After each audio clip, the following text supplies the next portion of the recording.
Fiata hetanwahi, namaka ochlate hetanwahi, malakota cha ohini waniktelo, ho hechetuelo. Oops, the mic was on. Oh my gosh, what a crazy way to start a show here. I thought the microphone was off.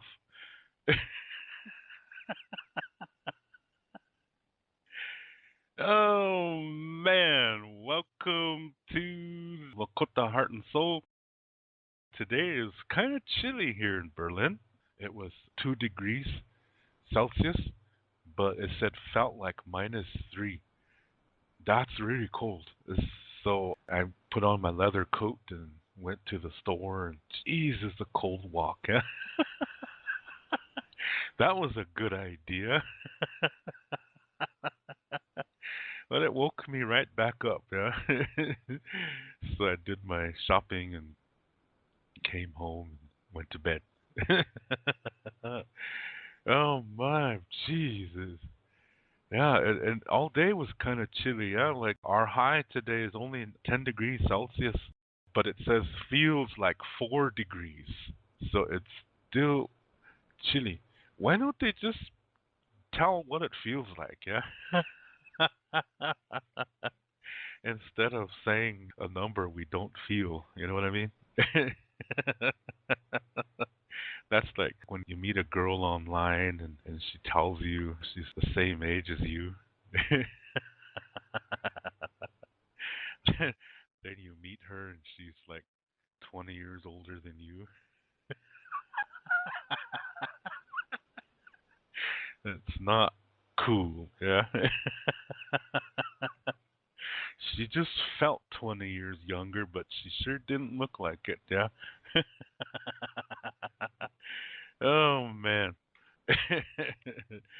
Oh, gosh. Anyway, let's begin. Every little thing that we do makes a difference. Every little thing that we do and how we do it, it makes a difference. Every little thing we say and how we say it makes a difference too. If I wasn't singing this Alouetta song, the show would have started in a whole different flavor. See, every little detail can really take the person down a certain road. Even the little things in life make all the difference in the world. Just the little tiny things that you do in your life that you may think are insignificant are very significant. A really good artist can use shadow techniques. They know how to choose the right colors, the right shades to build dimension and breathe life into what they are painting or what they are carving if they're sculptors. And you don't really see it. When you look at the finished product, you don't see these little tiny details. But if you take those little tiny details out and look at the painting again, then you will see that something is missing, but you don't know what it is. The artist knows, and people who are artistic may also recognize what's missing too. But generally speaking, most people will not know what's missing, but they will notice that something is missing. So these little details, there might have been just a stroke of black in this corner and a dab of blue paint in this corner and just a swipe of pink on a vase, as they say over here. In America, we say vase. And it just changes everything. It brings it more to life. So music is this way too. And you can have a basic drum beat just going boom, boom, boom, boom, boom. And you can add some things to that. You still hear the boom, boom, boom, boom. You still hear that. But the little tiny things, sometimes you don't hear them, but you know they're there. It might be just so small, so quiet of a sound, but it really adds character. Like the beat I just said, boom, boom, boom, boom, boom, like that. Boy, I'm a good drum machine, yeah. Now, if you add a hi hat to that, a hi hat is the two little cymbals that if you close them and then tap it with the drums and add, see that sound? You add that to this boom, boom, boom, like that. It all of a sudden it comes to life. It's just a small sound. It's just that, just a dinky, dinky, teensy, eensy, weensy sound. But when you add that to the drum beat, it brings it to life. Suddenly you get up and you feel like dancing just because you hear, in the background. You feel like dancing. See, that's what I mean. These little tiny things. You hear it by itself, it seems insignificant. Yeah, when you just hear, it's just a little sound. But when you add it to the drum beat, suddenly the drum beat comes to life. You see what I mean? These little things, we should not consider them as insignificant because they bring life to the overall whatever it is, whether it's a painting or a drum beat or a music piece. And then there's techniques. Like in music, normally it's played by violins, but really any instrument can play this technique. It's called staccato. And what it is when you play some notes, you play it very shortly. So let's say you have these notes da da da da da like that. So normal is da da da da da, and then you play it staccato and da da da da da. See what I mean? Just very short. So you might have some kind of music going on, and then suddenly you hear this da da da da da da da da da da, like that, and it really really adds something to the music. See, a real good composer knows how to use these techniques. And what these techniques are doing are bringing the music to life. The basic theme may sound really good, but when you add other instruments using certain techniques, suddenly it like jumps out at you and it's hugging you and saying, "Enjoy me." And you're just, wow, this is good, yeah, when you put it all together. But if you take those little techniques out, you don't feel the total experience. You see, a good composer knows how much to add because some composers, they overkill. It's like putting too much makeup on your face. For those of you who wear makeup, and some people wear too much. It looks just goofy, but they think they really look cool, yeah? So it shows you that these little things, they're really, really important. There's a really good example of this in nature, too. I know one of my students is saying, I know, I know. It's the turtle. The turtle. A lot of people think turtles are insignificant, that, geez, they're just slow, they're goofy looking, and some people even find them ugly, but actually they are crucial to our existence.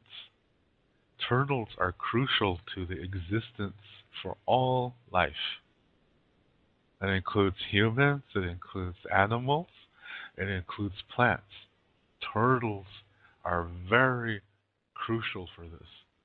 If it weren't for them, we'd have all kinds of problems all over this world. Seriously, we would have problems all over this world if it weren't for turtles. Now, I don't know if deserts have turtles kind of doubt it. And maybe that's why. I'm not a geologist, so I don't know. But what I do know is from the Lakota Star Knowledge stories. And in one of these stories, the turtle enters into an agreement with the thunder beings. Because, see, the thunder beings, one of the things they do is they cleanse the land by striking the land. Now, you strike the land and you're adding nitrogen to the ground, and this nitrogen makes it possible for plants to grow so that animals can eat it and the food chain continues. So it's important. But the thunder beings cannot go in the water. So, in one of the old stories, there's a really good account of where this thunder being is having a problem. See, there's these other creatures called Nkjehi. Nkjehi were created to cause trouble. They were created by a woman who something bad happened to her, and she didn't really do anything to deserve it. This woman's name was Unk. And she didn't do anything wrong, but one of the Wakantanka is an organization. Wakantanka is not God. The Christians, they changed that to mean God, but that's not what it means. Wakantanka is an organization, and there's more than one. They have the same name, but there's more than one. The reason why there's more than one is because the other ones work in different ways, but they all have the same goal. It's just that each organization goes about it in a different way. That's why there's more than one Wakantanka organization. So, in the beginning, some of these Wakantanka were created here on this earth. And so they were very immature, and they made mistakes. And one of the mistakes was one of the Wakantanka did an injustice to this lady named Unk. And Unk was in this Wakantanka organization. She was one of the members, but one of the other members had more power. And so this other member caused an injustice to Unk and cast her in the water, and she was to stay there. So that was an injustice. Lakota Star Knowledge, when it talks about creation, it's in phases. And in one of the phases, one of the later phases, various members were allowed to create beings, certain beings. And so this Unk, since she was still feeling spite against the Wakantanka member who did her wrong, she created a bunch of creatures with the intention to cause trouble on land and in the water and in the air. She created these creatures to cause nothing but trouble. So Wakia is the cleanser. That's the thunder being. So when she sees Nkjehi on the ground, she goes after it and destroys it. The same thing, when she sees one in the air, she goes after it and she destroys it. She cleanses it because those Nkjehi are out to cause trouble. Nkje is very disturbing. It's a smell that disturbs you so bad that it affects your mind. That's Nkje. And some people think Nkje means smells like shit. It's worse. Yeah, Nkje is a smell that is worse than shit. It's worse than a dead person. Okay, it's very, very horrible. It's a smell that is so bad that you develop a mental problem. That's Nkje. Okay? So these Nkjehi monsters are like this. They cause this. They bring this contentious, troublemaking energy. So Wakia is a cleanser, so she destroys it. But see, the problem is this. The Nkjehi, they can go on the ground, but they can also go in the water, as they were created in the water. And they really look funny. They're all sizes. They're from giant to microorganism. That's Nkjehi. Okay? There's all sizes, all shapes, all forms. So Wakia is part of the destruction of when they come on the land. She destroys them. They're scared of her because she represents cleansing, but she cannot go in the water. Well, one day Wakia saw this animal, this turtle. She saw that it was walking on the land and she thought, gee, this is an interesting looking animal. I never seen one of these before, she thought. And she saw that when something would try to attack it, it would just pull in its arms and legs and its head. And just the shell was there. She was really observing this turtle. And then the turtle went into the water and it just stayed in there. Just stayed in the water. Didn't come out. So Wakia, the thunder being, she learned that this turtle can live underwater. And this turtle didn't seem to care about anything. Yeah, it was just a happy-go-lucky, carefree, don't give a shit about anybody or anything kind of attitude. And so Wakia wanted to talk with this turtle, and this turtle was like, "Oh, what do you want?" And so Wakia made a proposition. She said, "I would like you to be my ally, and I can give you power to cleanse the water." The turtle said, "Nah, it's okay," and started walking away. So the turtle said, "Why should I? I don't need you." Yeah. So Wakia said, "But think about it. If you have this cleansing power," she said, "the plants need water to live. The animals need water to live." She said, "One day there's going to be a new creature that's going to come on the earth, and they're going to need everything. And you can make this possible. You can make it possible that there will always be life on this planet as long as you are here." So the turtle thought about it and said, "Well, okay, that kind of sounds like a good deal." So the thunder being gave cleansing power to the turtle. So now all turtles have it. So they eat even the unkjehi that we cannot see with our eyes. The turtles eat that. So the water is good. See, when this was happening, animals were drinking the water, they were getting sick in the stomach, and some of them were dying.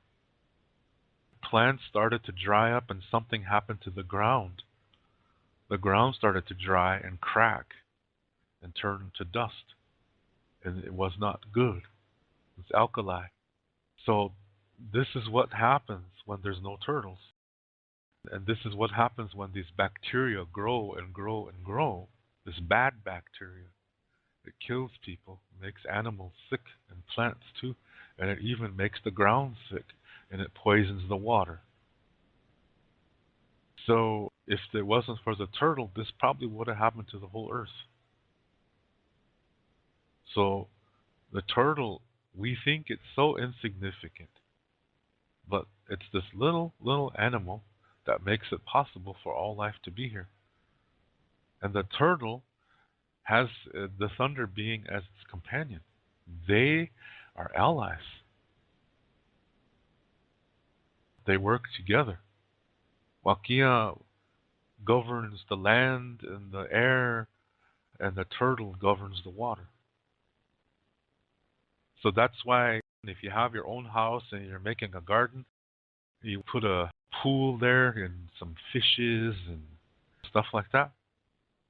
Get a turtle, and your garden's going to really be in good shape. The turtle's going to really take care of everything. They're going to eat all the bacteria that come in the water. The turtle's going to take care of it. See, this doesn't do anything to the turtle's stomach. Turtle eats it and destroys it. That's why they're sacred. They do more for us than eagles do. The sacredness in the turtle is extremely higher than what an eagle represents. The eagle, they just have the tone of one of the Wakantanka people in their feathers. That's all they have. But the turtle has the power of life. That's pretty damn powerful. You know what? Long time ago, when I was a little boy, we used to go to Rosebud Powwow, and every summer that we went there, there was always this woman that we saw. She was always walking on the roads, and she had a green dress, she had a green scarf, her purse was green, her shoes were green, everything was green on this lady. And my dad told my mom that they call her the turtle woman. She has a turtle with her in her purse. She carries a turtle with her everywhere she goes. So I thought, gee, that's crazy. And then it wasn't until later that I found out why. It was something that came to her. It was a medicine. That turtles have the power of life. And this lady, she was associated with this as well. So this is why she carried one with her all the time. She was known for this. You would see her all over the place down there. She's walking from town to town, and she really stuck out. Everybody knew her as the Turtle Lady. Nobody made fun of her because people were still respectful in those days. So nobody made fun of her. Everybody just acknowledged that's the Turtle Lady. Nobody made fun of her. Nobody gave her a bad time or anything like that. That's, that was a cool time. Yeah, shit, today, if somebody does that today, shit, that people are going to beat them up. They're going to make fun of them. And I'm not joking. I'm not even exaggerating. Today, Indians are just like everybody else in this world. Travel to a reservation. You'll see it yourself. It's not the same way. People really don't respect each other. But when I was a little boy, there's people still had respect. So it was really cool to see things like that. The Turtle Woman. That's what I knew her as. I never really knew what her name was. But every time I talk about this story of when the turtle makes an alliance with the thunder being, I always think of this lady, the Turtle Woman. So this is a very wonderful thing. And most people think the turtle is insignificant. They see a turtle on the road and just walking slower than hell, and people don't even, look at that. Even the Western world has this story of the hare and the turtle, the hare being a rabbit. It's interesting what that story teaches too. So when we see something, we should not be making fun of it. We shouldn't be thinking anything is insignificant. If you see something and you think insignificantly of it, you need to stop right there and say, wait a minute, wait a minute, wait a minute, wait a minute. Why did I think that was insignificant? You question yourself and you take a look at, okay, what is this person doing? A really good friend. She's about my age. 29, yeah?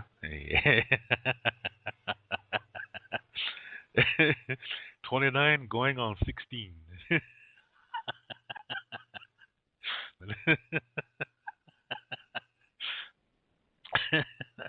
She's really goofy.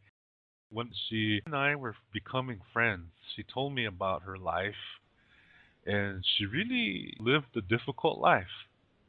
She got married at a very young age.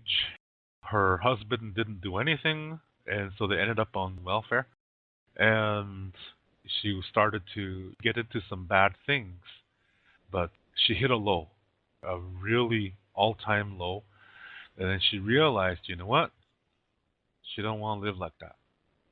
So she got out of there and started to build herself back. She started to rebuild her life. She stopped the things that she was doing and she started to get her life into shape. And she had to do whatever jobs she could find to support her and her family. Now she's alone with her children. And so she started to work at cleaning jobs, house cleaner jobs, kind of thing, cleaning office buildings and stuff like that. But she always took pride in her work. She did the best job that she could. She made sure them sinks and toilets were clean, and she did a really good job. And then she started to go to night school, and she started to take courses, and eventually she got herself a university degree. She became university educated. And after she got her degree, she got a pretty good job, and she has a pretty high up job in government, and she has a job that's really up there. She's really got a very highly prestigious job with the government. So when she comes to work and she sees these cleaners cleaning the floor, they're finishing vacuuming the carpets and stuff like that, she greets every one of them. She makes eye contact and she says, "Hi, hello, how are you doing? And have a nice day." She makes sure to acknowledge that the work they do is appreciated, because many years ago, that's what she was doing. And because of these workers, the office space is clean, and it produces an environment that makes you want to work, because everything is clean. Trash is taken out. Everything is clean. The floor is clean. The bathroom's clean. All the light bulbs are working. Everything that's supposed to be sanitized is sanitized, and it makes for a good and working environment. See, those workers are just as important as the people who are working in those offices. Because if you take away the people who pick up trash, you're going to have a problem. When you see what it looks like after 1 week, just 1 week, imagine what your trash cans are going to look like in 1 week with no trash pickup. Those guys are important. What little work you think they're doing is actually having a big impact. When you go to these cafeterias and you see they're making food and stuff like that, see, these guys, same thing. They're making food so you can eat. Is that insignificant? No, it's not. Start on yourself first. Look at your life. What are things that you do that you think are insignificant? Stop calling them insignificant, because they're very significant. You have to take out the trash. When the trash starts smelling, you're already late. You need to take it out. You need to keep your place clean. You need to keep your clothes clean. To have a clean home where there's no dangerous germs, you got to do work. This is not insignificant. This is important. So now you take that same thinking and look around you when you're out there in the world. Look at the people who are picking up the trash. That's important. That's not insignificant. That is important. Look at the people who are cleaning the windows. People who are working in the dry cleaning business. This is all important. This needs to be done. This is not insignificant. This is important. You go to a restaurant, you're really taking a chance because you don't know what's going on behind those doors. I went to a restaurant in Ireland, and it was one of the coolest places I ever saw. The wall that separates the kitchen from the restaurant, the whole wall was transparent. It's made out of glass. So you saw your food being prepared. So you saw all the workers are wearing these plastic gloves. They have their hair in these caps so no hair will fall in your food. And you see the kitchen is very clean. The stoves are very clean. The pots and pans and the frying pans, all clean. They're handling your food in a very, very meticulous way. So you know you're getting good food. I think all restaurants should do that because you really don't know when somebody spit on your steak and they brought it out to you. And by the time it gets to you, you can't even tell.